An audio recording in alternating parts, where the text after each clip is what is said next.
is David Keene, and this is a presentation called S.O.S, which stands for Sex Offender Sense. Going to come from two different angles on this one, victim and also the perpetrator. I want to read this here. It says, this presentation is based on a careful research representing public information concerning education related to developing policies and procedures of prevention of sexual offenses and reintegration of former sex offenders. This is not an exhaustive or exclusive presentation, nor is there any guarantee that the information received today will keep children, youth, vulnerable adults in the community safe from sex offenses. We can give all the information we want, but it don't guarantee it. So don't think you have this knowledge, now I can just sit back. We have to put it into action. We have to keep it up front, and we need to keep our eyes open. Okay, and one more thing I want to read here is with respect to, for any former victims of sexual abuse that may be attending this presentation, please know it is not our desire to re-victimize anybody, only to educate the public. If anyone feels re-victimized by the content of this presentation, please make us aware of it after the presentation so we may consider a better way to serve the public. And when I say we, I am talking about a ministry that myself and two other members that are here today have been working on called God's New Life Ministries. It is ministering to sex offenders 18 and over only. Also, God has opened up the door for this presentation to also give the public awareness of the problems that are out there, the truths and the non-truths that are out there. Because our society is under a cloud of myths, misconcept and ill-fated policies and beliefs when it comes to sex offenders and sexual abuse. This includes much of the public, most elected officials, many of these involved in criminal justice systems, and even recognized experts. What I'm saying about that is there's a lot of things that they jumped the gun on. They put in certain things into laws, into effects that when they find out it's harmful, they either don't want to change or they don't want to publicize that, well, this thing that we did here was wrong. Under further study, we found out this is a better road to take. They'll keep chugging down that broken road instead of bringing it back, because what happens? We do studies on things, we experience things. We may see it one way, but then later on we might say, you know what? I read this, or my eyes were opened up to this. Well, we need to step forward and say, you know what? That mistake was made. Let's correct it. This statistic was wrong. This is what we found. I'm not putting down anybody that's in the fields and anything for the fact that there are people out there fighting tooth and nail to help victims of sexual abuse and also the perpetrators. And this is where we need to be. And every program that helps that is a program we need to support, because victims end up feeling left out. They feel as though they can't tell nobody. Okay, who is a sex offender? Okay. Can we point out a sex offender? Can we walk down the street and say, there's one, there's one, there's one? I wouldn't think so. How about a monastery leader faces sexual charges? Okay, there's a leader, somebody that we would trust. Well, how about a judge gets 4 years for exposing himself? You wouldn't think somebody like that now, would you? How about a 12-year-old sodomizes an 8-year-old? Teacher charged with sexual assault. That has gone crazy coming to the public. It's nothing new. It's just coming to the public more. A doctor molests patients. We hear about dentists. We hear about doctors. What is a sex offense? Any sexual activity that involves the rights and privacy of another. Meaning, touching anywhere on a person's body that is private, regardless, man or woman, because it happens to both. The facts, I just want to let you know, because I hear this all the time. Pedophile, pedophile, pedophile, pedophile. Studies show not all sex offenders are predators, not all sex offenders are child molesters, and not all child molesters are pedophiles. A pedophile, just to give a little definition on that, is somebody that is more into prepubescent children. An adult would not affect them. They have no interest in an adult. That would be a pedophile. Not all sex offenders fall under that category.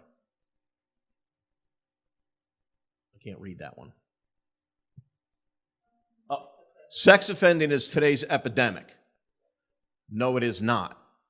This has been going on for centuries. This is something that all the way back in history has been something that's going on.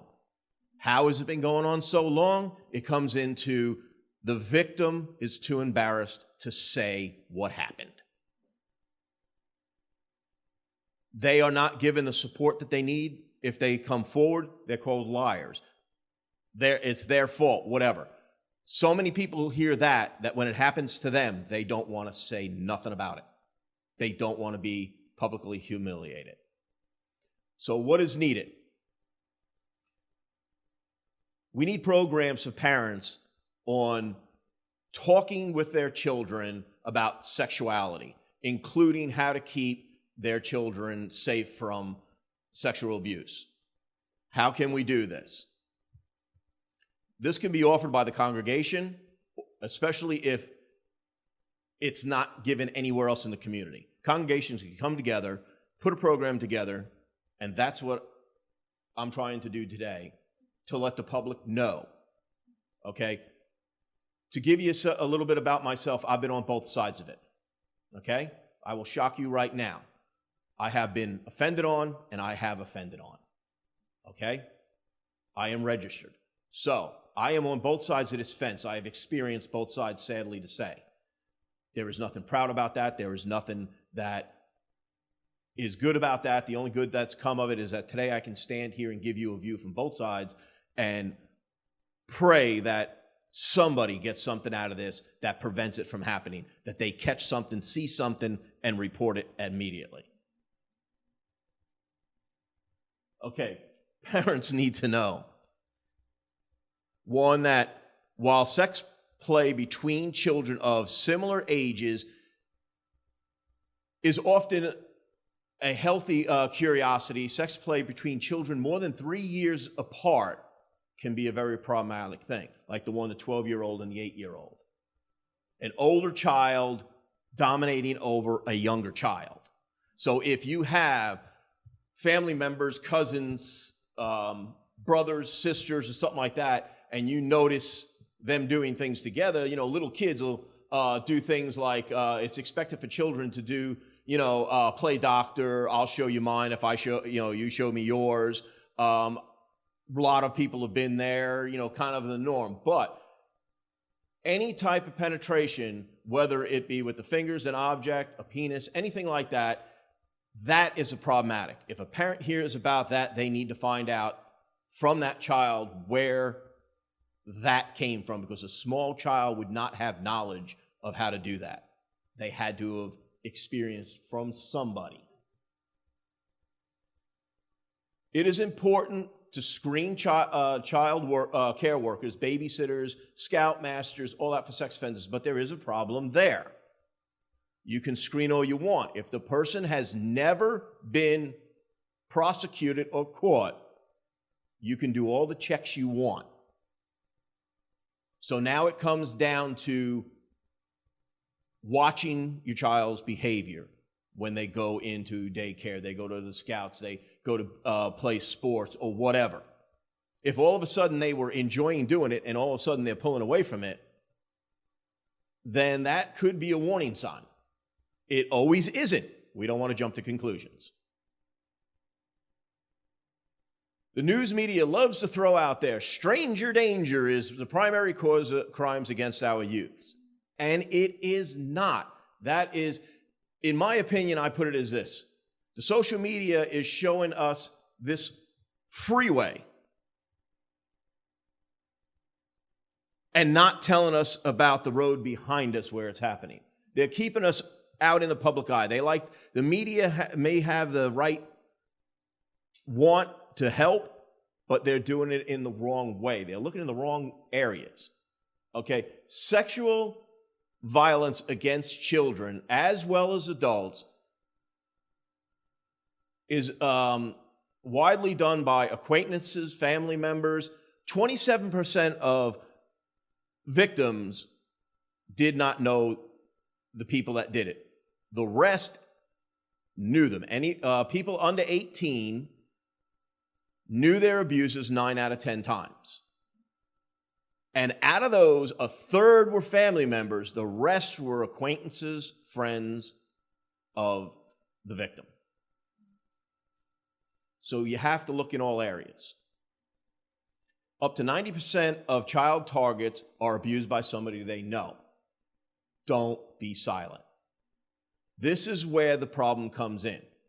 When your child is young, and experts say as young as the age of 3, start speaking to them about their body parts in the proper context.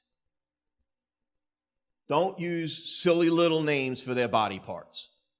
And let them know that certain body parts are theirs and theirs alone, and nobody should touch theirs, and they should touch nobody else's. It needs to be emphasized so you don't teach them about it, and they go to school and start wanting to touch other kids, you know. Speak up, speak out. Stand strong. Together we can make a difference. Stop child sexual abuse. This is a community thing, and this is a congregational thing that could be taken into place. Because this is the support system that should be where they should feel safe exposing somebody, if not at home. Stop the silence. Because the perpetrators always use the silence. Don't say nothing. I'll buy you this. I'll give you that. I'll hurt you in this way. I'll hurt your family. I'll do that. You want to start early telling your child that if somebody does something they do not feel comfortable with, they should tell you right away. If you start at an early age and you leave that door open, there are more chances they're going to come to you if something happens. Child abuse is the world's greatest silent crime. It's our little secret. Empower your child to say no and to report it. Like I said before, most victims feel embarrassed, humiliated, or they feel it was their fault. So why should they tell? I must have done something wrong. I can't go tell on this person.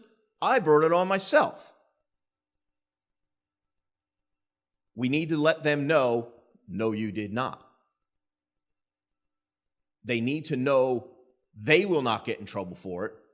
They did nothing wrong, that the other person did it. There is healing in telling. There is healing in being believed. Now, this goes to something we just heard a little while ago. Less than 1% of sexual abuse reported by children is estimated to be false. Only 1% may be false, especially when it comes to a small child. With the innocence of a small child, if something happens to them, they don't know enough to come up with this stuff unless it's really been done to them. That somebody touched them in the wrong spot or had them touch them or whatever happened. If they're a small child, they're not knowledgeable enough to know it. So if they're saying it, listen to them. Now, there's 2 ways you can go with it that would be destructive. Don't tell them they're wrong, and don't go ballistic. Calmly sit down and ask for details. Calmly speak with them, no matter how furious you may feel, no matter how much you want to go out looking for that person. Do not show it in front of the child. They could take it as you're mad at them or that they did something wrong. Calmly sit down with them. If you got to hug them, Ask them what happened. If they cry, wipe their tears and say, tell me what happened. What did this person do? The more detail you can get, the more detail you can use to report it. The more they will be believed when they're interviewed by authorities. And that's the next step. If you find out for a fact it did happen, don't hesitate. Pick the phone up, call, and report it immediately. Don't let it linger. One thing with a child, their mind can easily forget if you wait a period of time to report it, the details. The minute they tell you, call 911, get an officer there, sit with them. Do not leave them with the officer by themselves because they'll get scared. You sit there with your arm around them and say, please tell the officer exactly what you told me. But watch that it doesn't look like you're coaxing them, or they're going to turn around and say you set them up to it. Let them speak freely. Because the one time they're not trusted, they will never come back and tell anybody again if it happens again. No means no. Teach your children that. This is a book. Okay? This is out here for your children. No means no. Teach your kids that if somebody tries to do something, they say no. Now, here comes the part that really gets a little scattered, though. You have a big family group over. What's the first thing grandma wants to do, auntie wants to do, and stuff like that? They want a hug. Okay? Some children love to give hugs. Some kids don't want to be touched. Don't force them. Because if you tell them they have to go, I know it's your family member, it's your mom, your dad, your in-law, whatever. If the child does not want to be hugged and kissed, do not make them do it. Because it's making them think that it's okay for other people. It may sound weird, but think about it. How many times have you walked somewhere and somebody, you go into a group, maybe a school reunion, or you go into church, and everybody wants to give you a hug, but you're not in the mood? You're not trying to offend anybody. You just don't want to be hugged that day. Children are the same way. They're people. I had two family members when I was growing up, two cousins. One would run up and hug everybody in the world. The other one just did not want to be hugged. He would say hello to the adults. He would greet them. He didn't want to be hugged. Do not force them. Because then it can lead into them thinking, when people start doing the wrong things to them, that it's okay because I got to let them hug me. Well, what do perpetrators do? It might start with a hug. It might start with a tickle, and it goes on from there into the sexual abuse. That could open the door for your child. Now, you can sit them down and say, when family comes over, your grandma loves to hug you and stuff like that. And they may change their mind and say, okay, well, I'll put up with it, But let them know it's because, they love you.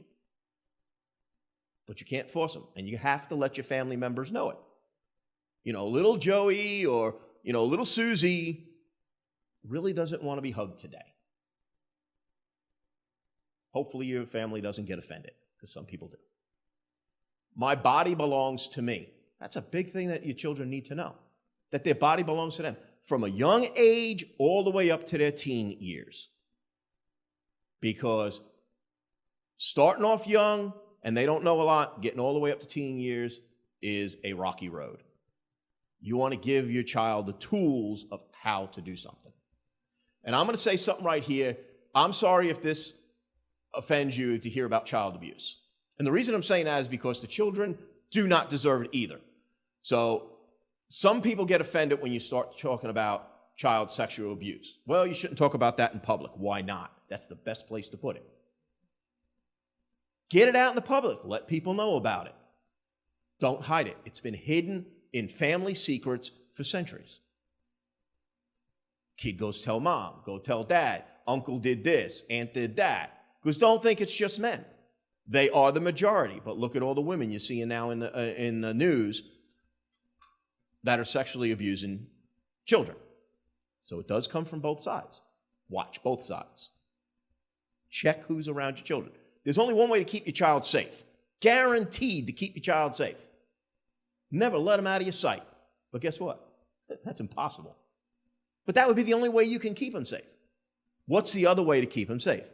Give them tools, give them knowledge, give them the ability to know that they have a choice. They have a decision no matter how old they are.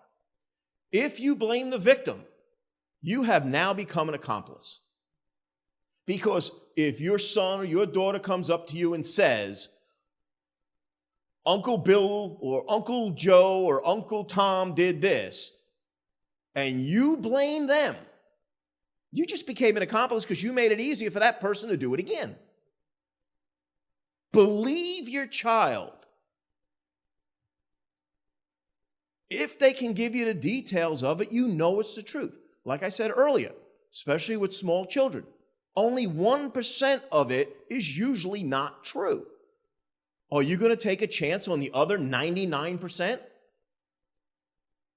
Talk to them. Then maybe it might be better for you to go talk to the person they're accusing. But you know they're going to deny it. Always do. They're not going to come out and say, yeah, I did it. But at least they're aware that you know about it and that you're going to report it. And there's going to be an investigation. Ann Landers said it real well. It is not what you do for your children, but what you have taught them to do for themselves that will make them successful human beings. She was talking in all the world, but that also happens in sexual abuses. Give them the tools they need. Okay, so how can I protect my child from sexual abuse? Talk about secrets. Let them know, don't keep a secret if somebody else wants you to keep a secret.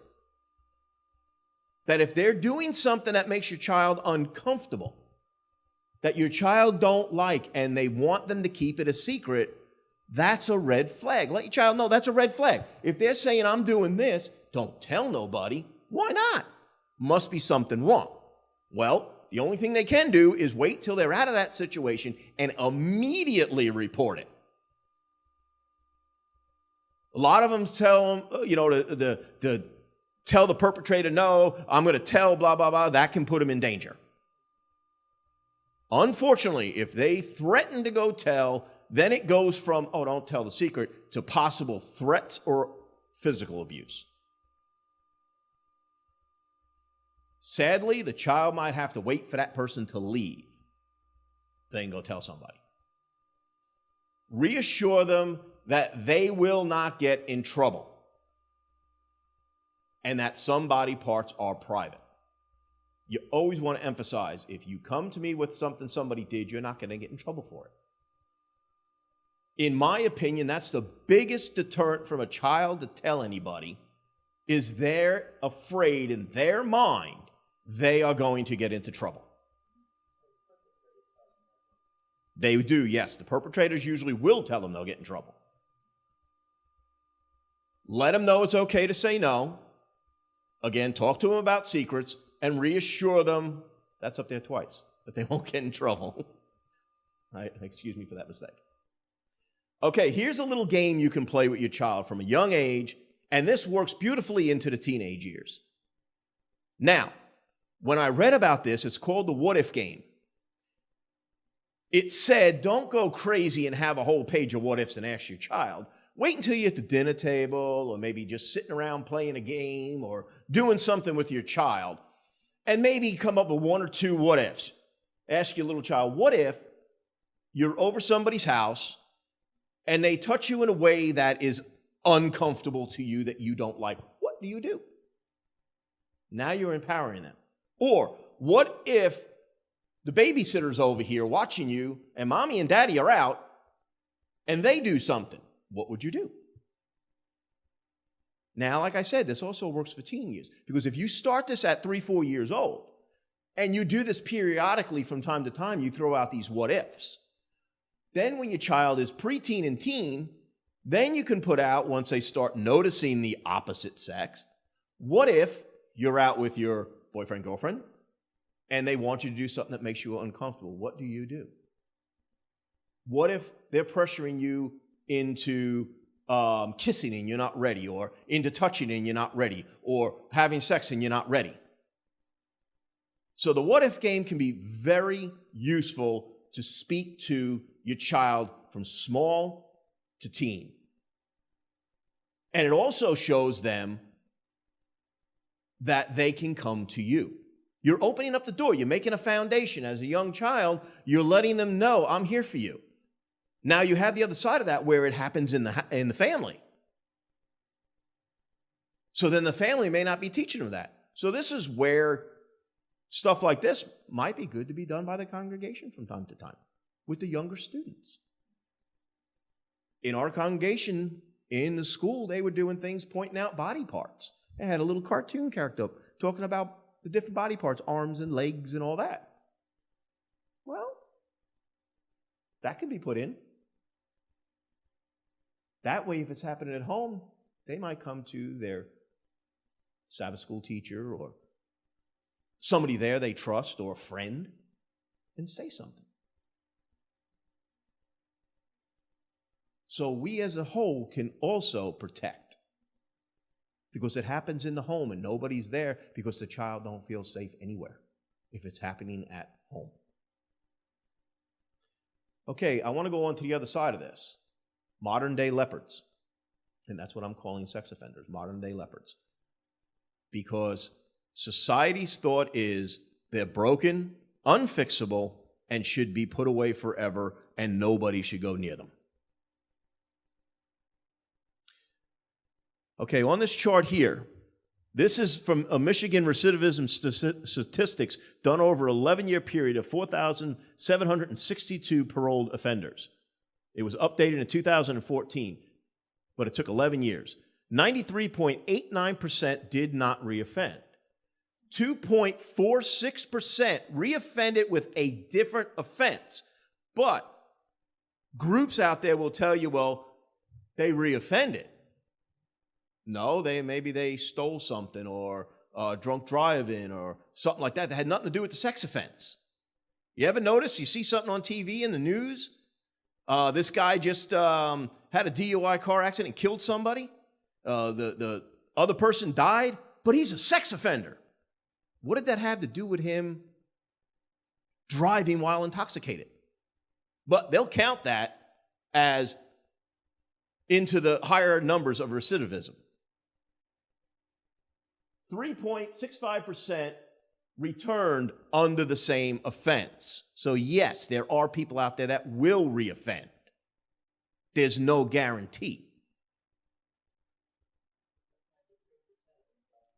In that statistic of those 7,000, yes. That's not countrywide. Does treatment work? Surveys show that sex offenders that receive treatment have a 50% reduction in reoffense.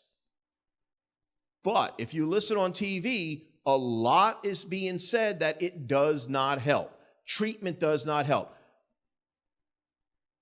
They say that an alcoholic can be helped with AA, a drug person can be helped with Narcotics Anonymous, but a sex offender cannot be helped. Their addictions.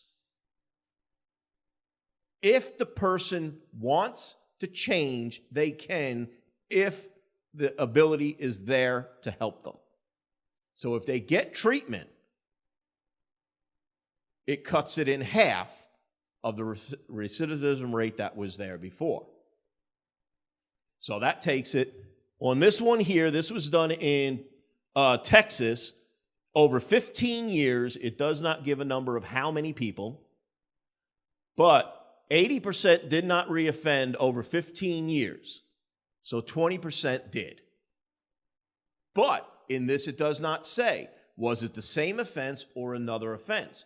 That's where this is lacking.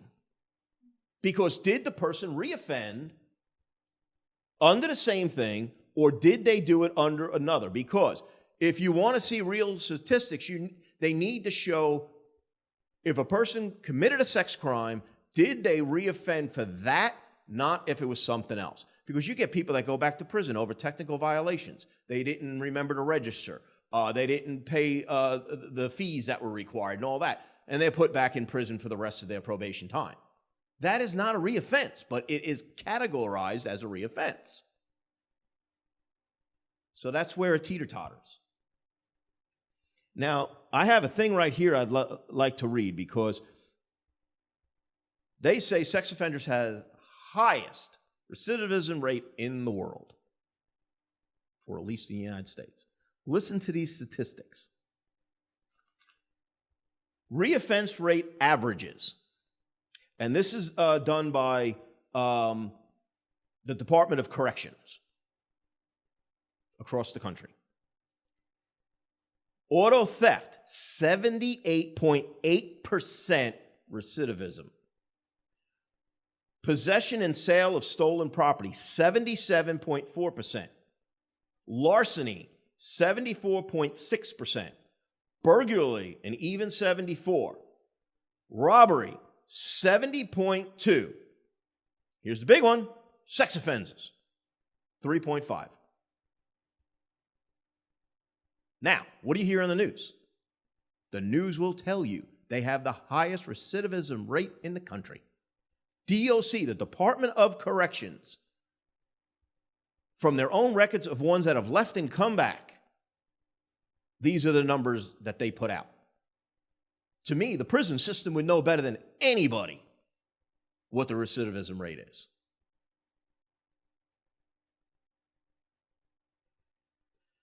And another thing with sex offenses, 100% of sex offender laws is based on less than 1% of cases. Megan's Law and amendments are based on cases involving abduction, sexual assault, and murder. If anybody knows in this area here, Citrus County, Cooey. These represent less than 1% of the overall sex crime statistics, but affect 100% of the cases. Now, this is how it affects it. If you rob somebody, you have a DUI or anything like that, then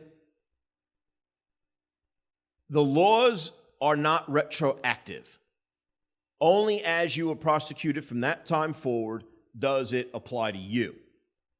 If you got a DUI this year and a new law was put in place last year, it applies to you, but not somebody that was arrested in 2005. The only one that it affects across the board all the way back to whenever is sex offenses. The school bus law was put into place in 2005. People under the 1990 and the 1980 guidelines are forced to follow that too. So as new laws come in, we have to abide by them. It goes retroactive all the way back to everybody. But it doesn't do it with other crimes. Why not? If you're going to do it for one, do it for all. If you feel that a law needs to affect everybody all the way back, then it should be on drug offenders, drunk drivers, robbers, anything. And also, sex offenders are the only ones that are that your neighborhood is notified of. No problem with that. That's a good thing. I will not put that down. Okay? The community knows you're there. Excellent. But do you know if the person next to you killed somebody? Do you know if the person next to you robbed houses? See what I'm saying? Why only do it for one particular group? If it's good for the one, it's good for the community to know about all of them. Because that means you can have somebody move in next door that massacred their family, move in next door to you after they get out of prison. You're not made aware of it. Well, if it's good to let them know about sex offenses, which I do support that, and people are surprised to hear that I do that, but people need to know. And that's why I stand here today, because people need to know. It's a good thing, but then it should be all. You should be able to go on the sheriff's website and look up anybody's record publicly of what they did and where they're living and all that. Okay, where do we start with this? First, we want to evaluate our families and social boundaries. And we can cast out fear with God's perfect love, separate the behavior from the person. I always hear, hate the sin, not the sinner. But society hates the sinner and hates the sin. You can do your time, you can move on with your life, and society never forgets or forgives. The congregation should, as long as the person that is the perpetrator shows. I don't say run out there and trust them. Watch them. Keep an eye on them. See how they act. See what they do. And if they prove themselves to be repentant, if God can forgive them, can't we? Because you just don't let somebody come in and let them go willy-nilly, because then they can reoffend again. But watch them. Your true colors come out eventually. Believe that with God, all things are possible. What can we do as a congregation? Become part of their process of change and accountability. Hold them accountable for what they do. Give them support. I have two people sitting here with me today that have given me more support than I've ever thought anybody would. And I've been blessed and thankful for it. Okay? I have other people in the congregation that do the same thing. And it makes me feel good. Offer ourselves as a living testimony of the power and love of God. Become the friend they never knew, the family they long for, the representative of the Messiah that holds up the standard for. Well, for life. That was cut off, sorry. But Yeshua forgives us, so the church should also. Give them the chance. Don't shun them. But it also comes down to, if you see them doing things that they shouldn't be doing, then it should be brought to the leaders of the church, and then that person needs to be pulled aside and spoken to. And let know, and I back this, surprise, surprise, if they're stepping outside the boundaries and they won't stop it, then they should be asked to leave until they can act appropriately. Church members, I believe, or congregation members should keep in contact with them and see if you can, through the love of Yeshua, bring them back to the right way. Don't just throw them away. Because where it says the family they long for, many of these people offended and their families walked away. Their friends walked away. They have nobody. They go to prison, they come out, there's nobody. And I'm going to say something I've said so many times. God is building an army in the prisons. I've seen it. Years and years and years ago, they used to get extra good days for going to church. But back in the early 90s, that was cut out. So many of them stopped going to church. So the real ones are there because they are getting nothing for going. And I have seen the biggest, the baddest looking guys on the compound in the chapel on their knees crying because their heart was touched. So nobody can convince me of what I've seen, that a person cannot be changed regardless of what they have done in their life. The Messiah can change anybody. Anybody. What can the congregation do? We can do all things through Messiah. We are called to change the world. These are leopards. Now let me see. Wasn't there something that said something? I should have got the scripture. That said that somebody went to leopards and healed? That's why I say we're modern day leopards. Because society wants us on the outside of the wall. Yeshua wants us next to him, as long as we are truly repentant. And that's the true statement. You have to be truly repentant. We have the most important role and the most authority in addressing this age-old problem in our society, and it is an old one. Even though it's just made it into the news now, this is nothing new. This has gone on for all time.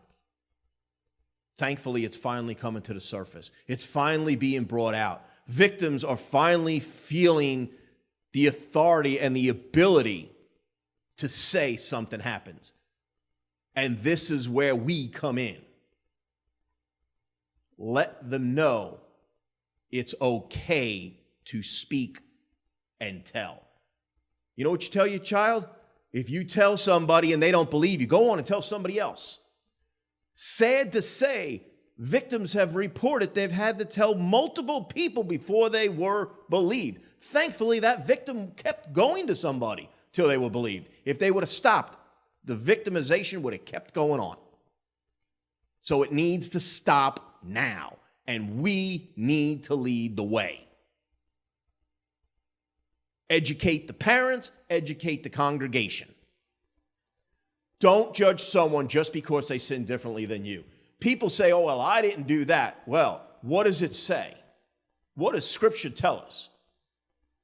Even if you look at somebody in a lustful way, you're sinning. So if you thought of something like that, you sinned as bad as the person that actually did it.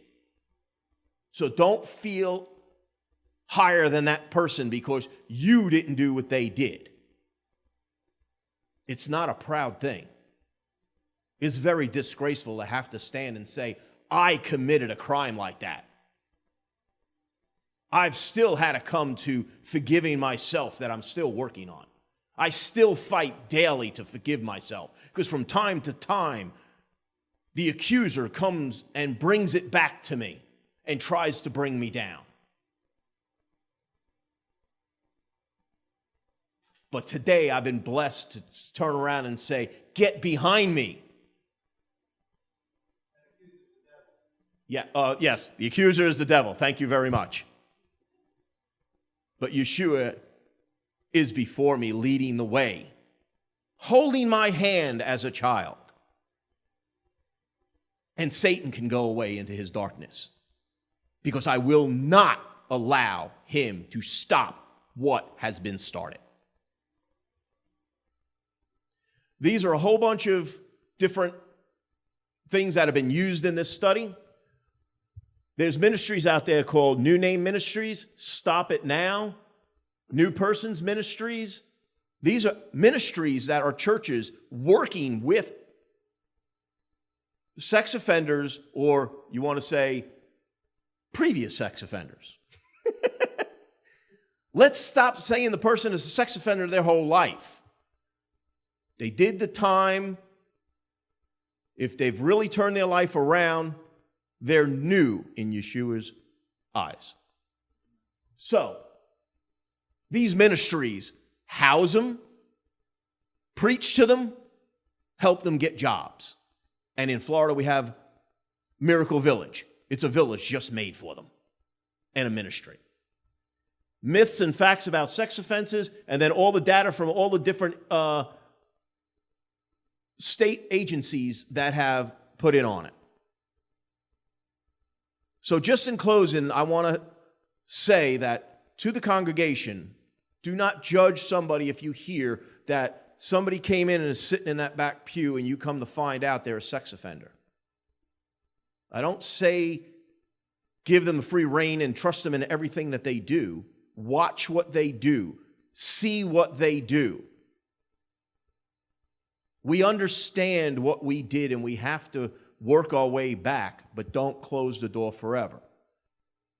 And on the other side, make sure your children, grandchildren, great-grandchildren, talk to them. Give them the tools to stop it. This is where it needs to stop, and it needs to stop now. Because the epidemic is not the offense. The epidemic is not the tools to get them to be able to stop what is happening to them. So let's provide the tools and spread the word and stop it before it happens. Because once it happens, the process is a lot harder.